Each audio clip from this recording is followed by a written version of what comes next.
Welcome, guys, to another episode of Paper Doll Houses. We have a wonderful show tonight. We haven't done one of these in a while, and it's Confessions of Neurotic Women and Mothers as well. And tonight we haven't really talked much because there really wasn't much to really talk about. But let's talk about 2019 and what we learned. Quite a few things. I learned to just live life. You know what I mean? And like, you're a freak with the red nose and no one likes you. So one day you come and say Christmas, just keep it. Let's see. So in 2019, you learned to basically hold your shit together. Right. What about you? What did you learn? I learned to love on all my 12 babies and my 6 daughters. And do you guys feel like with 2019, I mean, you know, I didn't even say what I learned. What I learned is that Joe from you, no, I'm fine. No, seriously, in all seriousness, what I learned is people can be I won't say predictable, but they could be interesting at times. You gotta be very cautious with who you associate yourself with. And then it's a great time to kind of figure out who you are as a person or as an individual, because who you connect yourself with is who you are as a person yourself. You have to be careful with who you allow into your space. Personal space, emotional space. A lot of people just want to take up space. Physical space, mind space. But the thing is that, you know, 2020, like I said, I was trying to make it into like a new vision, the new year, and the new purpose. What is that new purpose? A new intention to do something that you've never done before. Everybody says they want to lose weight, but then at the same time they don't want to lose weight, or at the same time they're afraid to lose weight. It's more fear, and it's understandable because you get It's not a bad thing. I've seen people at the gym, and then they're probably gonna be there for so long, and then they leave, and it's fine because it happens every single year because we're trying to do something that we can control. So we cut our hair, dye our hair, we go buy brand new shoes, do something impulsive to try to, I don't know. I think that's also okay too. I mean, to an extent, you know, cut your hair, dye your hair, new year, new look. You know, I don't think there's anything wrong with that. I don't think there's anything wrong with buying new shoes. Give you something to look forward to, you know? I think a lot of the times we get stuck in feeling that we don't deserve, like, good things in life. Yeah. So we become so accustomed to the bullshit, you know what I mean? Like, at some point, like, self-care and self-preservation, that has to be something that we are constantly doing.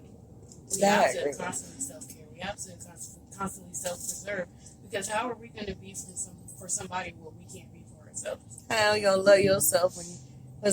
How in the hell you gonna love yourself when you can't love? How in the hell? Oh, excuse me, Lord. Sorry, Paul. How in the hell you gonna love somebody else if you cannot love yourself? Can I get an amen? And I think you're right. Not even think. I know you're right. There's something I learned in 2019 that was very important, especially with not losing yourself. Trying to hold on to my self-image, like preserve me, being mom, and then trying to be Nasha all at the same time, and then also at the same time I'm trying to be this businesswoman now.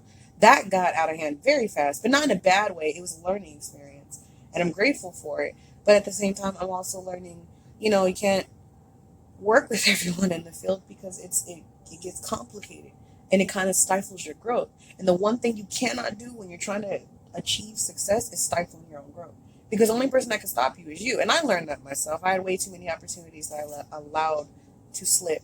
But, you know, and it's just something that I wasn't focusing on the right thing. Let's just say that.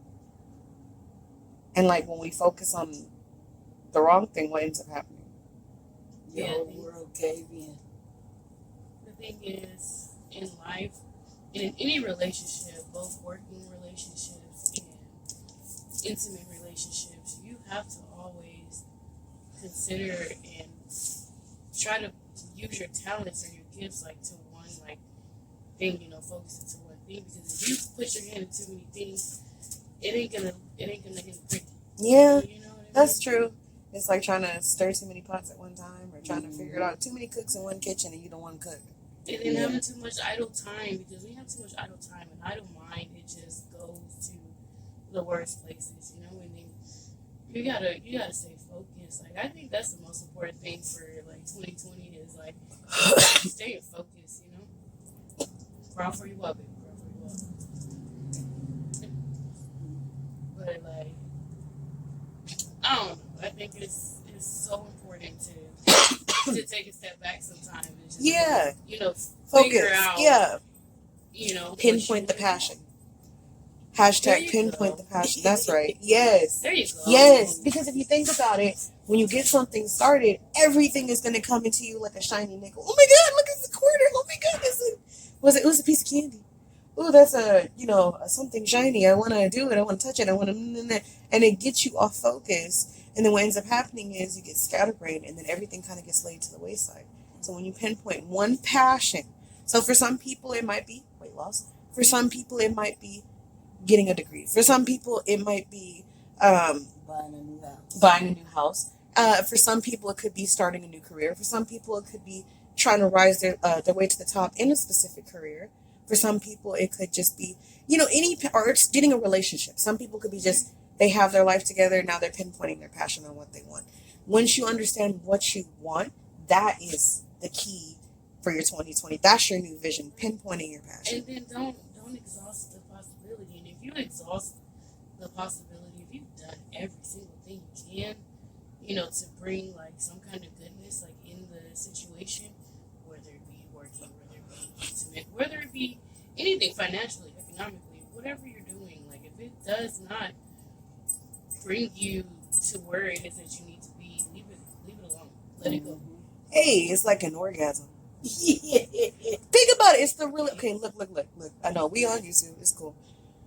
The release of an orgasm, it relaxes the mind and the brain. It's not even temporary. Okay, so imagine you work in a job that every single day you get up, there's a joyous release. It's not like a specific orgasm, but it's the euphoria that comes with it. So you get up and you're doing something you love every single day, but it's making you happy. You pinpoint it on your passion, you're succeeding. You're looking in the mirror, you're seeing the weight loss. You're looking down the street, you're seeing you pinpointed your passion with like your kids or your family or your mom or your sister or your brother, and you're seeing something happen. It's because you've decided, hey, I'm going to focus on this one thing right now. And then I'm going to focus on the other things. Now, I was taught to write down lists. And I know that with my Jahari window thing, you're supposed to bring one thing to the front so I can release it, so I can let it go. I have a fear of writing lists, mainly because of my past. I know plenty of people out there, I don't know what kind of triggers and traumas that you had. I mean, triggers that you might have had from your childhood that is now a trauma nowadays. I'm learning that when you get to a point where you own yourself and you have that freedom within yourself to really own yourself, then you don't have to really worry about having fear of anything from your past. Well, the thing is, I think the thing that people fear in life is fear itself. I know that sounds like so like cookie cutter or like cliche or whatever, but honestly, there's really nothing to fear. The thing is, if you don't try, at least try. You know what I'm saying? Like, you can't know something unless you tried it. You can't do anything independent of human experience. If you take the human experience out of living, you ain't living. No. And the thing is, like, you need to put yourself in like this like position where you're with like-minded people working to achieve a certain goal. And the thing is, like, that's how I'm trying to approach like 2020. Like, you gotta be like-minded. Like, is you trying to go to Mardi Gras or no? If you're not, oh well, because that's where I'm going. You know what I'm saying? Remember the Akashic Record, two minds set on one focus, one goal. It works. It ends up happening. You wanted to go to New Orleans, and then you ended up going because you guys went. Yeah, you went, and you put the action in with your friends. I know it's like a simple task, but you're like, you know what? You woke up one day, I'm going to New Orleans, and then you called a friend, we're going to New Orleans. Guess what? We're going to New Orleans. Let me tell you and something. You guys put the plans together, and you went. Literally, like the year before June of 2018. We went to my friend's birthday dinner, and we sit in this nice restaurant. Got live music playing, live band, you know. Got the spread, you know. Got the wine, the bottle, okay. We bought the bottle of wine, okay. Like that's the type of life we was living at that time. 2018. Left them real soldier because you just went to work. You know what I'm saying? Like you done did all that and you went to work after that. You know what I'm saying? And it was like we were sitting at the table and it was like, okay, so look, next summer, like let's go to New Orleans. And I'm like, okay, well the next summer we're going to New Orleans. Say no more. And then, you know, maybe some situations might have happened. My uncle passed away, rest his soul.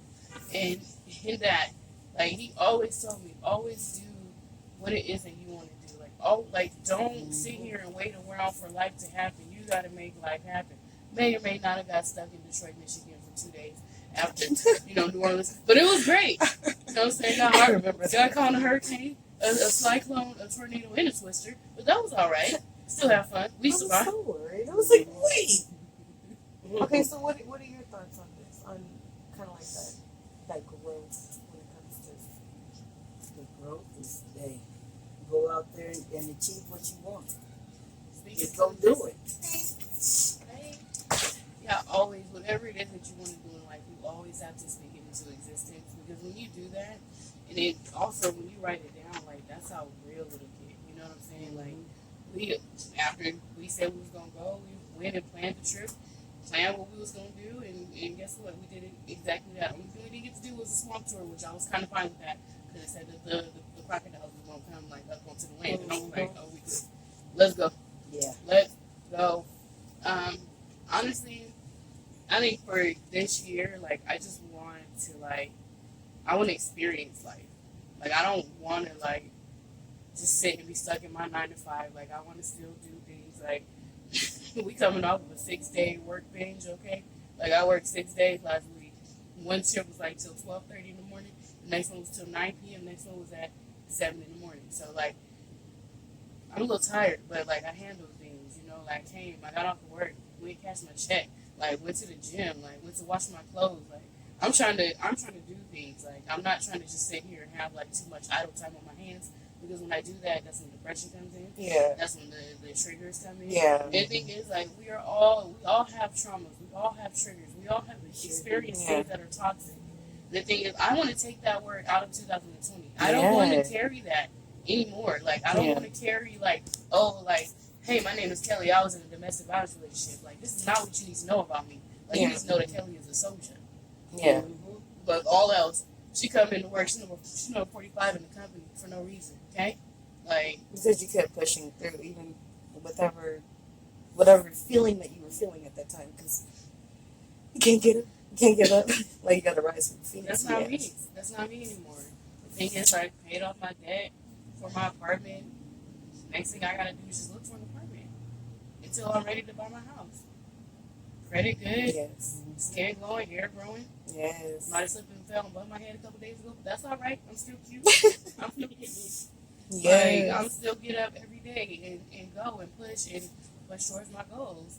Because at the end of the day, I'm not going to sit around and wait for somebody to come and fall into my lap and be like, hey, I want to do this and this and that with you. But I don't even have all my stuff together. Right. Like, how you want to be in a relationship with me when we ain't got all this shit together? Yeah. I'm not working with no work in progress. I'm not dealing with Maybe that halfway. Where you got no work in progress. I'm not dealing with a work in progress. Like, you gotta already have that mentality. Like, look, if this is what we're gonna do, we're gonna be together. Then guess what? Like, we need to do A, B, and C, X, Y, and Z, all the way to X, Y, and Z. I don't know. My opinion Not on dealing with it. relationships right now it's weird because I'm kind of out of this standpoint, and for me, I don't know. I think when you're getting in a relationship with someone, I think you need to be friends first, get to know them on a friendship level. Because, like you said, like, getting their shit together. But,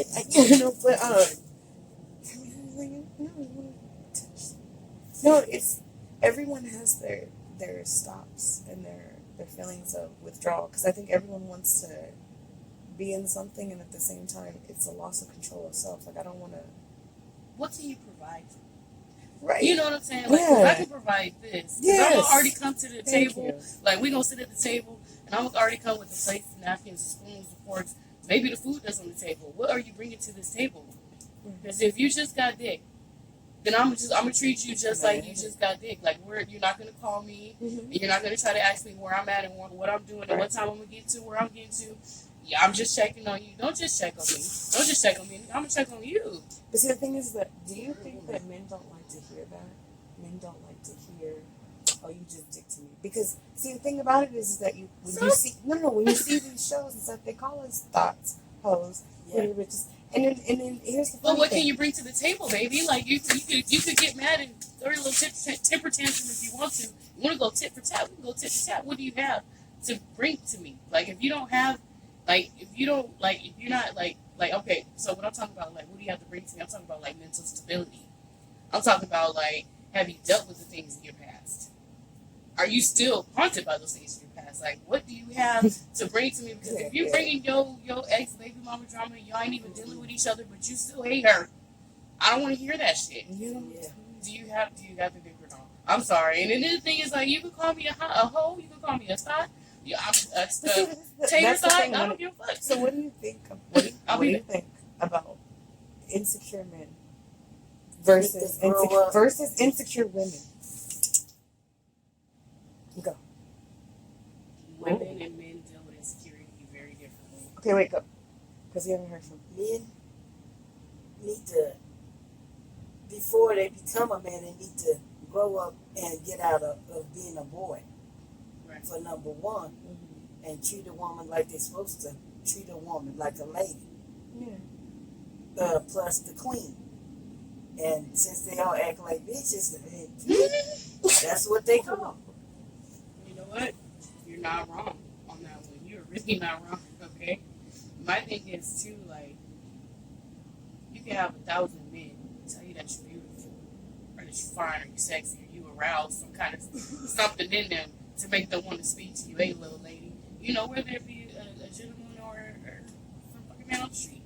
Like, if you cannot feel that in yourself already, then you can listen to anything that anybody has to say to you and just run with it. That's what I'm talking about. Mental stability. Do women have the capacity these days to say, okay, I might be insecure? Because sometimes I wake up and I'll be looking like, damn it, the hell and back. I'll be looking like Who Shot John in the morning. When I wake up, I know I'm ugly in the morning. I know. But when I step out to go to work, shit. You know what I'm saying? I don't think we should ever view ourselves as ugly. I'm okay with being ugly.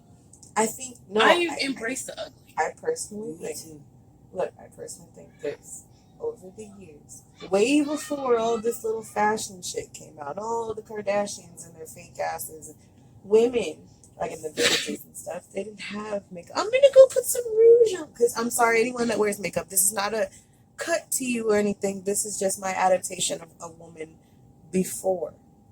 So a woman was viewed by her ability of her wisdom, her strength, her guidance, her ability to guide, to have guidance, like wisdom women, wise women. Because the main women that were wanted were the women that were the most knowledgeable, because those were the women that were able to help you find shelter and places for food and able to help you locate, because that's supposed to be your partner. I mean, that's how they're supposed to be viewed, right? But we're also viewed as bearers of children, which is why men appreciate the hips, in the body, because the hips are hip bearing and the breasts they nourish, and the lips, they're supposed to represent the way she talks, not the way she sucks dick. Sorry, guys. The eyes are supposed to represent, just colors. Like something about her eyes. You ever see women fight? They ever fight over, oh my god, I want your side rub. Oh my god, my chin, I could never. Oh my god. Well, you know what? Cheeks, Back up. If you want to take it back to like the prehistoric times, sweetheart, like pre-Renaissance era, we're going like that, we're going to like the pre, like when they had like the factions, and they had like the pecking order, okay, and then the social classes, like peasantry, okay, like we're going back, we're going to take it back, like all the way back in the time, you know what I'm saying? Yeah. Like before all that, like the woman has always been praised for her body. Yeah. And in ancient Egypt, they had the dolls, like they literally made sculptures of a woman's body because she literally represented fertility.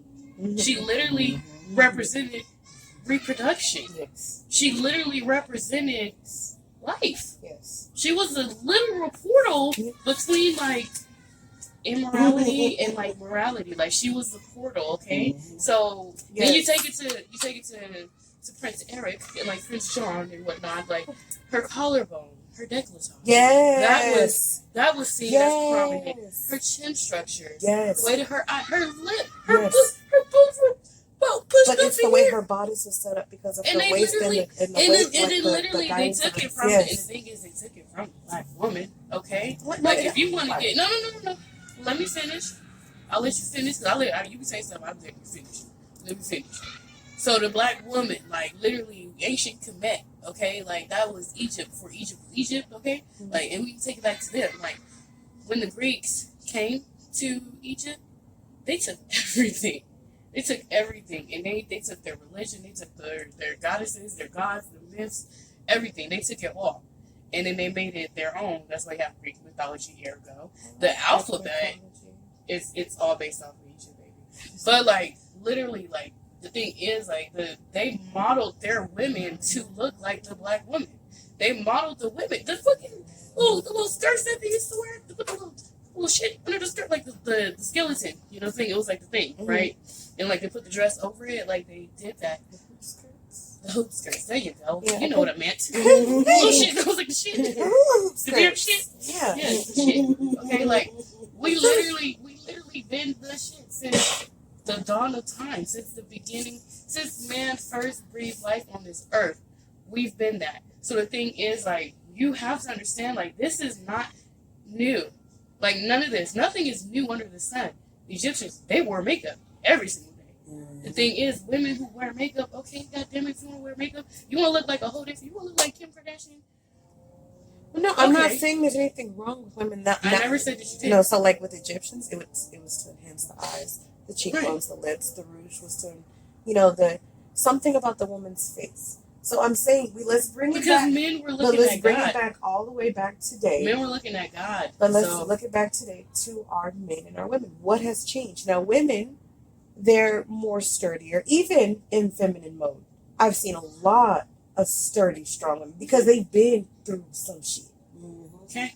Like I've seen them, and like they when they're trying to present themselves at the same time, they're still aching for that partnership, but that partnership's lost because this man has been lost mentally in the head and become insecure and withdrawn and doesn't really know what they want. So what ends up happening is there's a lot of women fighting for their young, but they're losing pieces of themselves because that's not how the structure was set up to be made. It was set up to be man, woman, child, whatever, child, whatever, no or no kids. But the thing about it is now we're in this place where it's set up the way it is. But a lot of people say that you change your you pick your baby daddy, right? I hear that a lot. It's true. Women literally do. No, it's true. But the thing is that I want to have a defense for that for a reason. Thing. Well, no, it's scientific. It's like, well, the thing is, if you look at it like the male, okay, so we'll take it to like the male peacock, okay, just for example. The male peacock, he's the one that has like all the bright feathers and like he's got the big, like broad, back. Like that is literally like how we pick our men. Like that's literally the same thing. Sometimes. All the time. If he's got the broader shoulders or if his cheeks are more prominent. That's why I said sometimes. Like because his it's not always. The eye structure, like his height. Like his, but we're talking about mating versus genetic of a mind. No, he can be look, shit, but if you're talking about mating he gonna have a baby. Versus the mind structure of a human brain. So the human brain is set up a little bit more differently. When we react on the stimuli of like anxiety, depression, impulsiveness, anything like that. No, I understand. But the thing is, when you react on it, you tend to pick a partner based off of who you are at that time. So at that time, you could be someone who's insecure. That's why I said, let's talk about the insecurity of a man and a woman. Okay. So you end up linking with another insecure person. You yourself want to grow as a person. You yourself are trying to grow with said person, but insecure person is like, oh my God, are you looking at someone? You're looking at someone. You're too pretty. I can't have you go on the side. It never really always matters on the structure of looks. Because I've seen different couples throughout my life, and they're really content with their partners, but the situation is bad. But in that loving triangle and that feeling that you're feeling, those butterflies that aren't going away because you have someone to touch, is it a love touch based off of you being in love with the idea of being with someone? Or is it the love touch based off of the fact that you're, so when you're saying you're not being with someone, you're not feeling lonely anymore. Versus, this is something that's real. Well, sometimes people don't know how to be alone. Sometimes people don't know how to be alone. Sometimes an insecure woman will keep herself around people for security. A man, he distances himself, and then when he come with people or come around folks, he try to diss people. Yeah. And he don't, like he's better, but he ain't no better. Yeah. Especially, he's trying to come out to be something, but he ain't nothing. Nothing from nothing leaves nothing. And, now at least a woman, I'm not saying because I'm a woman, but a woman gonna hustle and have. Yeah. Insecure. Yeah. True. That's the thing. Yes. That's the difference. That's what I was trying to tell you earlier. Like, that's the difference. Like, But are there different spectrums of men that we're not seeing? Of course, 'cause most of them are pussies. pussy animal. I mean, some want to be beat or something, but then where? Oh, I went out with somebody on Saturday. Name will not be disclosed, for copyright reasons, and also we don't want to be sued, okay? So went out with somebody, right? We go to the bar. I wanted a drink. I had a drink. I was minding my business. And I stepped outside, for a smoke. And there's this guy walking by. Obviously gay. Okay. That's your prerogative. That doesn't matter. I don't judge.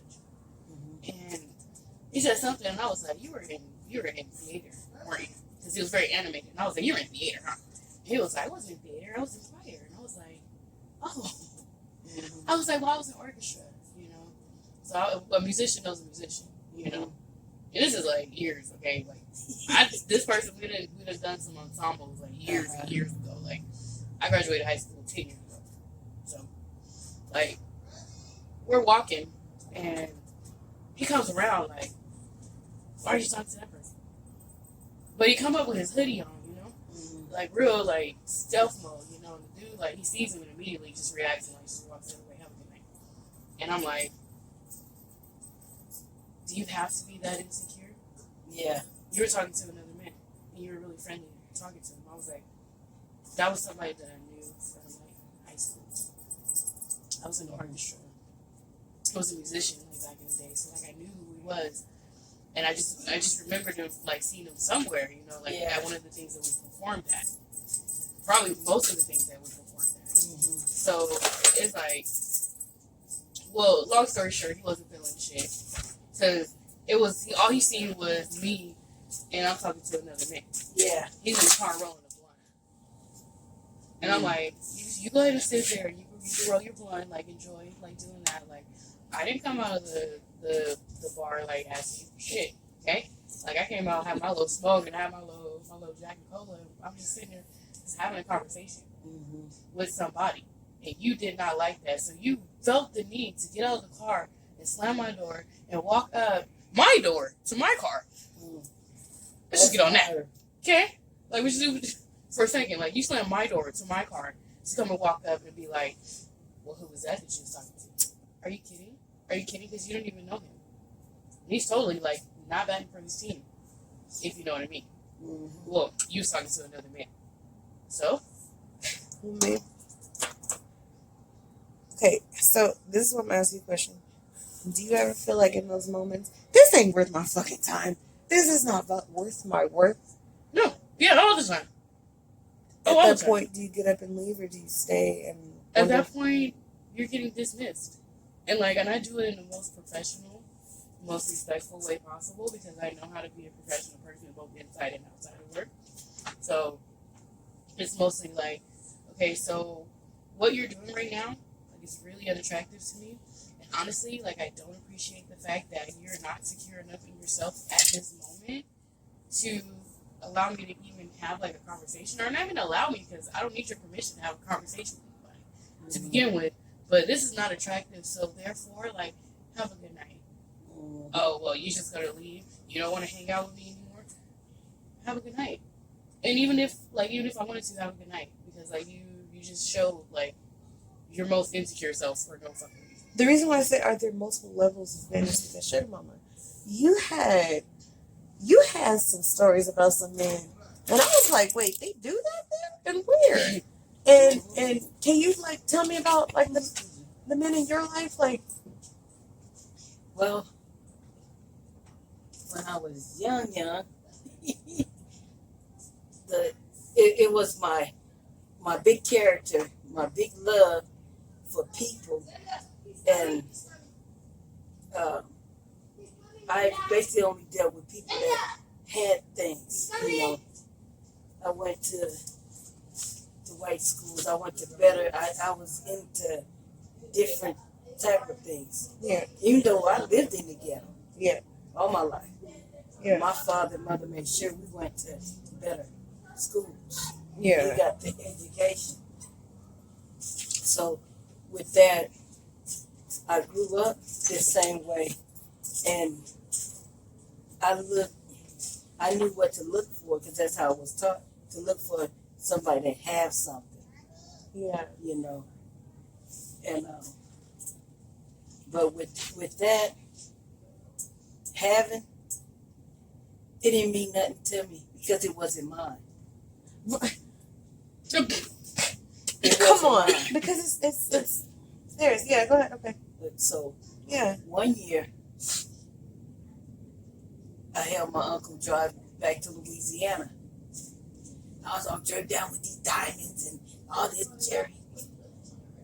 I left there with my grandmother, my aunts, my uncles, cousins. I was like, keep all that. Yeah. So when I came back, first thing my boyfriend said, he didn't say hi. He said, "What happened to all your jewelry?" I'm like, "Oh, I must have left. Oh, well, they probably gonna send, because some things I have and some luggage I don't have, you know, and went like that." He tried to buy me the next day. He tried to buy me some more. I said, "I don't want no jewelry." But he bought me a brand new car for my birthday. That I had that car accident and I had it maybe a week and 3 days, and it tipped over and threw me 50-some feet. Oh, head first. So he wasn't your person. Who? He wasn't your person. just us. Right. But you know what? Okay, look. Okay, besides that, you got up from that, and then you went on to lead a life. Like that's still A whole life, right? Yeah, a whole life. Like yeah, okay. So I flew That's through. nice. Yeah. So I had things, and it's different from getting it on your own, having your own. Yeah. You know, and you need to have a person. It used to be 50-50. I said, no, it ain't no 50-50, no relationship. Mm-hmm. It's 299 for both. Because it take that much, and then some, you got to go get another job Yeah, to pay this rent. especially in this like economy. What about the parable? It was a parable in the Bible. Yes. So Yes, come here. That was the parable. What is? Oh yeah, here. Parable in the Bible. What? okay. So there's a parable. Okay. So we're talking about an insecure woman. Mm-hmm. There was a parable in the Bible. And I think it was like the parable of the night or something. It was in Matthew, maybe. But there was 5 women, and they were preparing for a trip because they were going to go and see the Savior. Mm-hmm. So they're preparing for the trip, and they're leaving at night, because usually when they will walk, they will walk in the night into the daytime, because they was walking for thousands of miles. Okay, so the first one, she had her bat already prepared, like she already prepared her oils for her lantern, so she didn't lose like none of her light. Okay, like while she's walking. Yeah. The other ones, they didn't really like prepare their Yes. oils. So it's like, you know what I'm saying? Yes. Like, sis, like, prepare your oils before the trip. Yeah. You know what I'm saying? Like, and that was something I had to tell one of my friends, like, a long time ago, because, like, she thought I was going to, like, pick her up for a dick appointment. Sorry. And she got all the way out there, needless to say, got all the way out there, couldn't get home. that man couldn't take you home, baby? The man couldn't put you on the Uber? He couldn't put you on the fucking train? You know what I'm saying? Like, you mad at me because you... And she got a whole car. Okay, a plane ticket? Like a... Damn, what are we doing wrong? Right, like you Well, know, she's the hey, speed bump? it's like you know what sucks about this dating and generation, like 20 whatever at this point. It's like if you're over 30 years old, dating isn't dating anymore. Can I take you out to dinner? It leads to I want to do things to you that ain't right, and I don't understand that. It's like I just start talking. You know what? I'm okay, and it gets bad because sometimes it's risky like that. I don't know a human being in this world that ain't never had no one night stand. about several of us. Never have I ever, guys? No, I'm just like don't play that. I haven't. You haven't? I've had a Because she got a car. Because her generation. That's why I wanted you to talk about it. Because my aunt grew up you in got the a same car. generation as her. My aunt is in her 70s. And we went to this party one time in the daytime in Hollywood. And I was like, someone was like, hey, how you doing? Came up under everything. And we were like, who's that? I was probably one that saying back in the day. I was like, well, damn, you know what I'm saying? Well, get it. I mean, if you gotta get it, you gotta get it. You know, everybody ain't the same. She got a car. Got a car, bank account. He kept money in my bank account. I got a car. See, the thing about it is, if you have that mentality nowadays, I know back in that day, that's how the male was trained, basically, right? Yeah, they was trained. Yeah. But not all of them. Okay. Not all of them. Okay. You know. What about dressing? Like how they dress? They had the Louis Vuitton hats and the my dudes. They was all. That's why I put anything on that and be comfortable. Yeah. I used to have my shirt, my shoes had to match with the socks and this and that. And I had to wear my heels and all that. I'm not in that no more. But like at the time you were the prime. Yeah. I haven't reached my prime yet. Yeah. I'm almost there. I'm just starting and trying to learn. You know what, my daddy told me this one day. He was like, you know, your sister, she's like that rose that already bloomed, you know, you get a rose and it's just like blooms and it's like there. Mm-hmm. You know, like it goes away. He was like, but you're different. I was like, how do you mean? He was like, you're that flower that always is blooming. Like you just never stop blooming because you're always learning. You're always like growing. You're always doing something. You do something different. You find your niche. You like that, and then you move to something else. Like you're a jack of all trades, but you know, maybe that's not the greatest thing in the world, but you are a jack of all trades. Like you know how to do so many different things. You've done so many jobs that people can only wish that they could have. Mm-hmm. And every job that you went after, like you got every single thing. You know, it was like you just like you are gonna always be that flower. That it's just always blooming. He always said that to me. He told me that when I was like 15. Never. And I think, like, right now, like, I think that is what, like, I want to focus on for 2020 for sure, too, is preparing my oil before the trip. If I know that, like, I got to go 5 days to Ontario, California, if I know I have to do that every single day, I'm filling my gas tank up for the whole week. Mm-hmm. I'm not going to sit here and $10 here, $5 here. Let me get 5 on 5, you know what I'm saying? Like, strategic planning for the strategy. Yeah. And then be able to have enough money for the what is. Yeah. Car overheating. Let me go. Get back a big account. I need to be tire all flat. Let me go handle. And then that self-care comes back into play because when you're taking care of your finances, you're also taking care of yourself too. Yeah. And always keep AAA. Yeah. I need to switch. That I'm budget, coming though, for you, AAA. That budget though. Yeah. You got the money for the bullshit too. Yeah. And guess what? I got money for that bullshit. Yeah. And guess what? I'm gonna be doing that bullshit. Whatever that entails, I'm be on that bullshit because, like, honestly, like I done so much and I've experienced so much. I done and experienced things that people haven't even experienced in their lifetime. Mm-hmm. Like I've been through that. Like you got the car, I got a car too. My ex bought me a BMW 328i. Okay, bought the BMW, paid for the apartment, had money in the bank account. But guess what? About. Let me tell you what the problem was. He was abusive. And everybody was like, he gave you this. gonna do this and you gonna see. I didn't And the have thing none is, of like, that. I wasn't dealing with that. Like, if we was about a month in, like, to the apartment, like, we was about a month in, good solid month, like 30 days, okay? Like, it was at the 30th day, and I sat there and I had like this aha moment, like, this man is not gonna stop. It's only gonna get worse. Mm-hmm. If I do not make a move right now, I'm gonna be in this for 10, 15, 20 years down the road.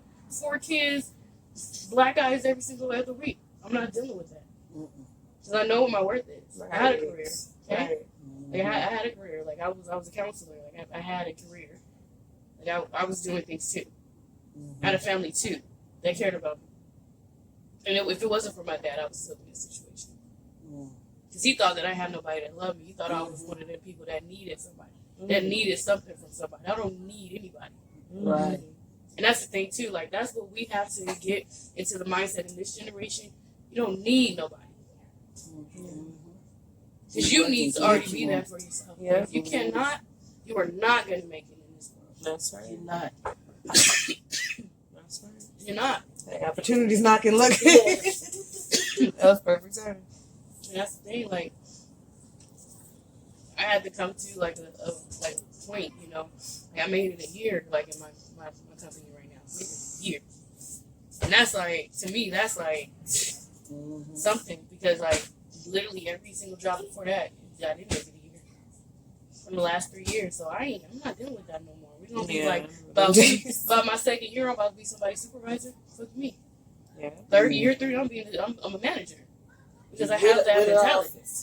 With my office, with your office, what the son said. I predict that Paper Doll House is gonna pick up, and I'll be CEO of Paper Doll Houses Productions. Y'all look out for me, and then like subscribe, and then share, and then like again, and then share and subscribe again.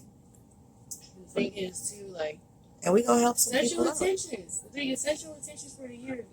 Everything that you do, like, have a purpose. My dad always told me that. Pinpoint your passion. Hashtag pinpoint your Always passion. told me that. Like, it's not what you say, it's how you say it. Yeah. First of all, he always told me that. It's like, you just don't give a damn. You're so nonchalant in life. And like, I'm 28 years old, and I still have that same mentality. Like, I maybe say some things sometimes, and it might come across like the rudest thing in the world, but my heart is not, necessarily like that, And I think that that's something that I struggle with in relationships too, because like I don't have like the mental capacity to just like sit there and like just let somebody just tell me any old thing because of what I've like been through. You know what I'm saying? Like, I don't have the time. Like, if you're gonna sit here and you be insecure, you're like sit here and weep and pout and do that like little pity party. Yeah. And I told him, I was like, this, you're having a pity party of one. And honestly, it's not attractive right now. And I don't have time for this. So what I'm gonna do is like, I'm gonna go home. I don't know where you're gonna go. Like, you don't have to go home, but like, you can kindly, kindly, you can let yourself out. The window don't go back. My daughter opened on the right side. You can let yourself out. But wait, Roll that window down the back. and do you think that the generation of women from today is different from the generation of women when you were younger? Yes. Because see, back then when I was growing up, I had my great-grandmother, my grandmother, my mom, all my aunts. I have my older cousins. Yeah. And the women there stuck together. Yeah. Like the men there, my fathers, my fathers, the men taught the boys to become a man. Yeah. Right. They don't do that no more. No. They don't have that anymore. No, they don't have that. The No, they absentee really father. don't. Yes. See, My I dad grew up- was a father of like the father figure to the kids in my apartment that didn't have fathers. To this day, they ask about how my dad is doing. To this day, I love your dad. He's the only person, the only man who taught me how to be a man. To this day. Well, you said when you were growing up, when I was growing up, the men taught the boys, and the women took care of every corner, everything. Where the daddy, he worked and done and took care of the house. The women done everything. Yeah. You don't have that no more. So do you think that maybe unity is missing, or It's missing in the growth of missing the father in the majority of homes, that's gone. Because when I was growing up, mom and dad was always together with all the kids. You know, now you go knock on everybody's door, there's always a woman or the man. He might have his kids, but it's not many. But you see the woman with a whole bunch of kids with no man. So how a woman gonna teach a boy to be a man? She can't. Do you guys know that they're trying to train women right now to be subservient? I mean, excuse me, let me start over. They're having seminars and they're calling them, we're going to make women great again. And they're trying to teach women how to be better housewives. Okay. No, that's like slaves. They're trying to put them back, have the woman as in this day and age, right? Because we being set back like to the 50s and 60s, like, or 40s. Wait, I want to say something. I'm excited you said that. So slaves, right? So slave mentality, right? They're trying to recruit women back to becoming slaves. This whole entire society is plantation mentality. You didn't know that? But the thing about it is that if we actually unify together, I'm sorry. Yeah, what? You guys ain't ready for that one. If you unify together and stop working. Ready for that? Well, because, no, I mean, the viewers. I mean, y'all ready for it. Not ready for that. Yeah. You better Unity? speak it now. UNIT? Like, nobody's ready for that anymore. No. People are so busy trying to get a one-up on each other. They're keeping up with the Joneses type of era. And nobody... Look, Thanksgiving. Oh, my God, here's a turkey. It's commercialized, by the way. Because, at this point, it's just starting to just be with your family and stop worrying about other people. Hey, so, lesson learned 2019. Going forward. With that, the next day is Black Friday. We're out here buying brand new TVs. What happens to the one you just had in the living room unless it went out? You get what I'm saying? I don't know what you're saying. What happened to about you paying your rent? That's true. Why go spend all that money when you have rent, lights, gas, car payments? Yeah. You have to keep your kids with clothes, shoes, and feed them. Yeah. You know, they're not trying to give nothing. I think these people out here nowadays, like, it's few and far between that you actually see, like, that two-person household. Mm-hmm. And me and my sister, we were very, very, very, very lucky and very blessed to have that two-person household, because all of the men and my aunts and my uncles, like, they all, like, left. And that caused a lot of jealousy in my family, which is why we have the dysfunctionality that we do. And it took 28 years, to realize they were jealous. And that's the thing too. Jealousy is an ugly, ugly, ugly, ugly thing. Mm-hmm. Because if you have an envy for somebody that you can't, so deeply rooted that you can't even get up and go and do what you have to do. Fuck that. I'm not dealing with that excuse. Toxic family is toxic too. People is toxic. But the thing is, like, I'm taking that word out of 2020. I'm taking that word out. I don't know who's gonna take it out with me, but I'm taking that word out. No, I want to take it out too. I'm thinking right now at this. You said something I was gonna touch on, and I can't even think of what you said because I got distracted. Yeah, I know. Like a squirrel. You guys said something. About community and unity, and we're talking about family, right? Right. So, what I was saying about community is there's no more village mentality anymore. So I understand there's like a horde of single parents, but instead of worrying about dating each other, why don't we worry about just helping each other with each other's children? Because these children are the future, not really us. I mean, we've lived our life to a certain point. I mean, I'm not going to say I haven't finished living my life. I have things that I want to accomplish and things that I want to do. But as in bettering myself, it also helps me better my children. But it's with expansion of the community, that's what helps build a child's mind frame, right? So you said something, and I'm trying to think about the insecure of a man. So what happened to a male? Do you think that they got too overwhelmed with leadership? Do you think maybe no? It was raised by a woman, which a lot of males dislike a woman because they don't like their mama. Yeah. Yep. See, and I always say the root of everything is so they grew up disliking the mama because they felt, she couldn't keep my daddy in the house. Mm-hmm. She kicked my daddy out, so he felt some kind of way being raised. That's penis. Yeah. So sorry, you said there. I want to do the research on that. Like the majority of the single mother household. I think I did a report on that in college, but which was recently. You know why a lot of families fail? I'll tell you why a lot of families fail. Money. Fear. Money. Well, because if money, okay, so let's say if money wasn't a factor, do you think there'd be more happier homes? Of course. Yeah. There's too much pressure on men too, because like let's talk about our black men for a minute. Let's talk about them for like a minute, okay? Like they are under such a scrutiny every single day. Coming up, we are post segregation, we're post, Jim Crow laws, okay? Like, but we still have like that same that systemic oppression, which is still there. So because we were always taught that, okay? So now you take a black man who's in his mid to late 20s. He's got 2 kids now.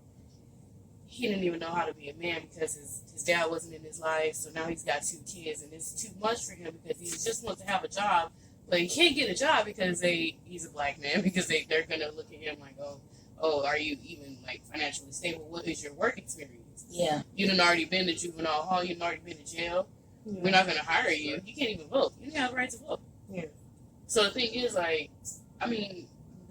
that is enough to make anybody insecure and anybody go crazy, because you can't keep up with the status quo and the way that he can't get hired because even his hair, yeah, or he look this time, or whatever, or he looks too rough, or he got too many because they've already criminalized right. him. And then already before he even stepped foot in the building, he was already being judged. Yeah.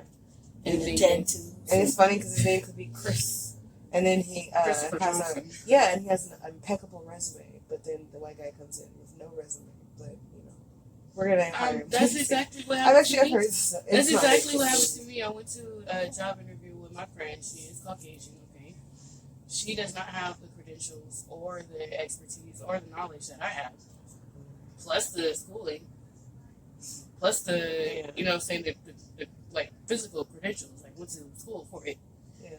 And they offered me $11.47, and they offered her $13, and she didn't even have a resume. And she had no school experience. She was always dropping out of Valley left and right. Yeah. That happened to me too, but at a McDonald's. As your local McDonald's. Yeah, she was 16. You know what? She deserved the job. It's fine. You know what? My friend, she is one of the smartest women that I know. Young black woman, about 35 years old, maybe 37. You said one of. Yeah. I better be one of the rude. Right. Go. Okay. So one of the smartest people that I know, very capable. She's master's level. She's graduate school. She started her classes yesterday. And it's how to write a research paper. And the teacher is a black woman. And she's the only black woman in the class. And everybody else, male and female, is not black. Okay, so she's the only black. And she is dark skinned, okay? Her skin is the color of it's just so beautiful, okay? She's absolutely gorgeous, okay? And absolutely smart. And a lady was in there, she was talking to the class, but she was directing everything to her, whatever it is that you do in this classroom, we will not accept anything undergraduate level, and a couple of you will fall off. Maybe about 1 to 2. So don't fuck this up, but with the most professional way possible. Don't fuck this up because we counting on you. Because I got 2 master's degrees and I need you to be that same person. And she was it made me feel so insecure. And I was it should not have made you feel insecure. I really felt challenged. Okay, well, I told her walk out with an A. Literally talk her off a ledge today. I literally had to talk off a ledge today. She was I don't know what I'm going to do. I have 2 jobs. I got this and I have that. And I was well, you go to work 8 hours a day or 8 hours a day for your main job, and you go 2 hours here, 2 hours there, or another one. Quit that second job. Focus on your studies. You only have 4 months in this class. You're going to be in this class until April. Fuck that other job. For now. Yeah, just because that's taking the self-care too. Because if she's one person and she's trying to push herself through college. With two kids, one that's a junior in high school that's about to be a senior this year, and the other one's about to be in the 4th grade. So I was like, sweetheart, like, and you, the thing is, I was like, you have so much, like, wisdom and knowledge in your, like, your field right now and in your craft. Like, you've already mastered your craft. Like, you've already done that. And I said, when you get a master's degree, baby, you are a master of that study. So, like, you want to be a math teacher, but you're going to be a math teacher at a master's level. You have mastered the mathematics. Yeah, It's all mathematics, baby girl. Like, it's all mathematics. This plus this equals this. Period. So what you're gonna do, like, and I'm not trying to tell you what you need to do or what you're gonna do, but what we're gonna go ahead and do right here, we're gonna put our minds together. What you're gonna do is you gonna let that little job go. You are 100% rehirable, so you're leaving them with good standing. Leave this one till April. Focus on your schoolwork. You get off of work at 1:30 p.m. About 2 o'clock p.m. or 3, whatever the time you set foot in that door. From 3 o'clock to 4, take you a break, take you a nap if you need to. From 4 o'clock to 8 o'clock, do your homework, do your studies. When you're from 4 o'clock to 8 o'clock, if you are not doing your studies, you are not doing what you're supposed to do, set yourself a timer. When your timer go off, that means you self-care. Whatever you're doing, whatever part of the homework you're at, stop it. I mean, you know, at the same time, if her homework's not due till like the end of the week. Her work ain't due till Sunday. Okay, so then because you got to factor in that she got. I would freak out right now. High school. Oh my god! I don't think I'm ready for even yeah, the she was thought like, of that. She was like, he got track meets because he's gonna be starting on the track and field. Okay, so you're not missing that. Okay, like her son is 16 years old. He will be a 17-year-old black man in less than a month from now. We was walking home from school on the day that they got out of school, and he got a gun pulled out on him. Somebody drove up, rolled their window down, looked at him dead in his eyes, and pointed a gun straight in his face. And then realized that it wasn't the person that they were looking for, so they put the gun up and drove off real quick. And it was a woman driving. And I promise you, if I catch that woman on the street, we fight. Period. I don't need no gun. Yeah. The thing is, like, we raising black men right now. Like, we are raising the next generation. Theo, he ain't gonna be that one. Willie, that's what I'm saying. He is not gonna be that one. I'm sorry, he's not gonna be that one. Like, we're not doing this. We're not taking that Emmett Till. We're not taking Trayvon Martin. We're not doing that no more. We're not doing that. You're not walking at 6 o'clock at night to get Skittles or nothing. I don't care if you want that. You better get that before you go to school. But see, the thing is, are we teaching our boys now to be afraid to just walk outside because of their skin color? Not teaching them that. Or are we teaching them? Because I mean, because now you're right. The you standard have to, is different now. You have to be prepared for that. Now you in and out of season. Now you got to train them for so many different standards now. Like, not only do you got to be a man, and you got to be a husband, and you got to take care of your children, and you got to lead, and you got to familiarize yourself with your surroundings. You also got to make sure you don't get killed by someone that doesn't agree with you because of your skin color. Now we have to raise our sons based off of fear, and I'm one of those moms. I understand that my baby might be light skinned, but even then. Then, it doesn't matter. And I know that the color doesn't matter, but we could talk about. No, I'm not talking about. No, I'm saying we could talk about black appropriation later. About we like talk how about colorism. You know what I mean? You know what I mean? We You know what I talk mean? about You know what I colorism. mean? But you know what I mean? You know what I mean? Because I have. Because she had that. I have that's my why stigma she there was too. insecure. I have that my that's stigma why she too. was feeling insecure That's my because insecure too. The professor was light skinned. Yeah, because a light skinned black woman, and she's a dark skinned black woman, and she was telling me this and that and the other. And I'm like, baby, that better motivate you even more. I was raised. Look, I was raised by dark-skinned women. I thought dark-skinned people and men were the most gorgeous things in the entire world.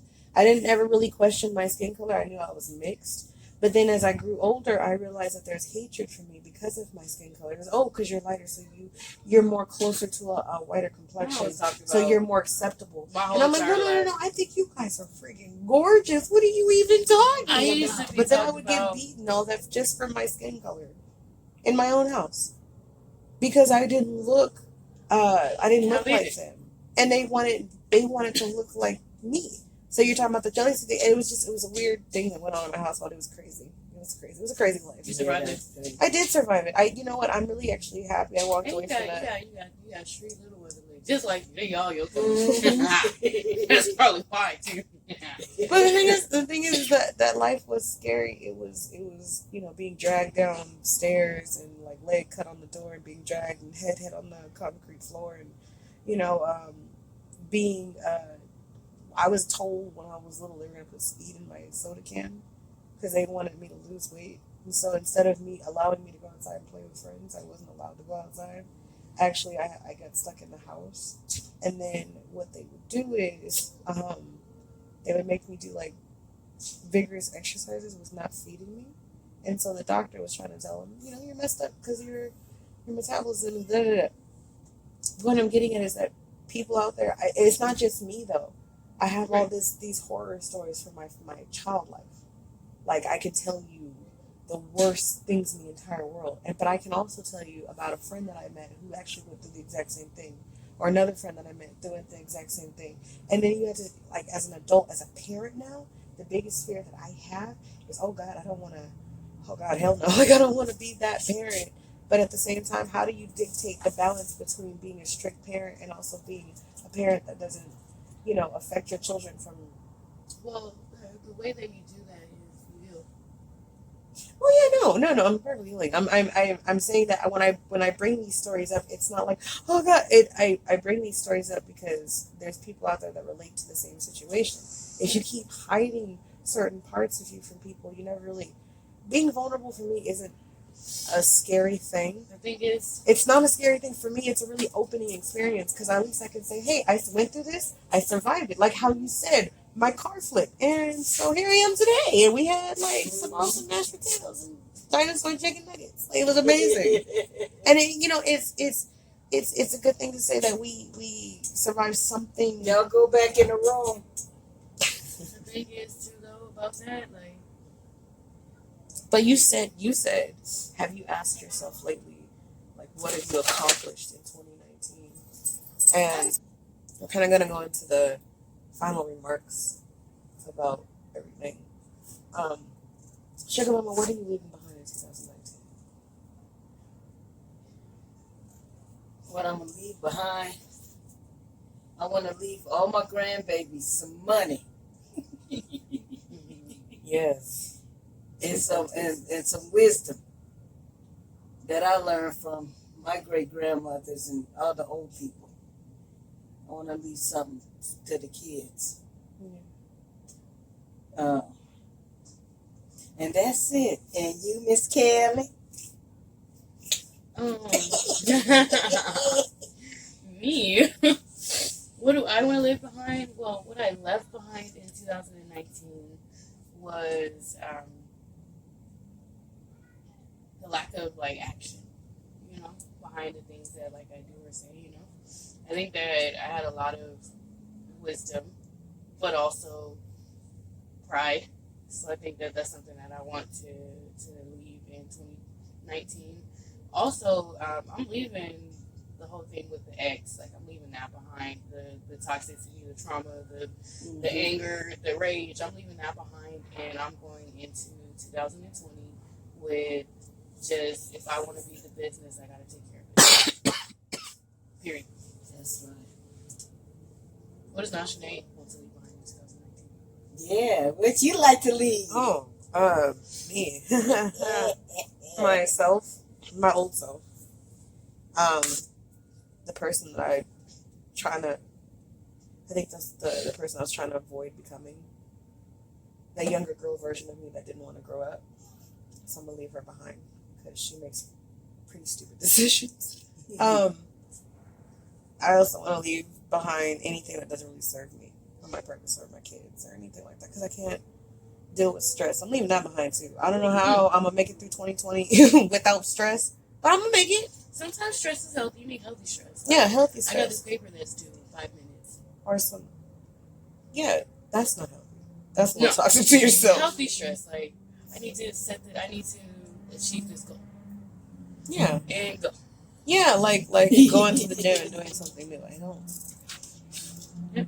But there's plenty more workouts I'm going to show you. You're going to need me. I'm gonna look fantabulous on my 31st birthday, but I hate her right now. But anyway, I think, I don't know, for me, I want to have a really healthy, happy 2020. I have a new vision. I really want paper doll houses to blow up in more ways than one. It's more than just trying to go out there and hustle somebody, because that's not what I'm trying to do. What I'm trying to do is basically help people see themselves. I want them to hear themselves, hear other people talk from real viewpoints rather than just something glossy or made up and, not real. I want real voices, real experiences, real stories, real outcomes, real experiences, because you know what? There's someone out there they can connect with. Yeah, real growth. Real growth. 2020 is about real growth and not just talking about it. Nope. Yes. Be about it. If you want to be somebody, if you want to go somewhere, you better wake up and pay attention. Remember that song? That was like 90s. My old childhood.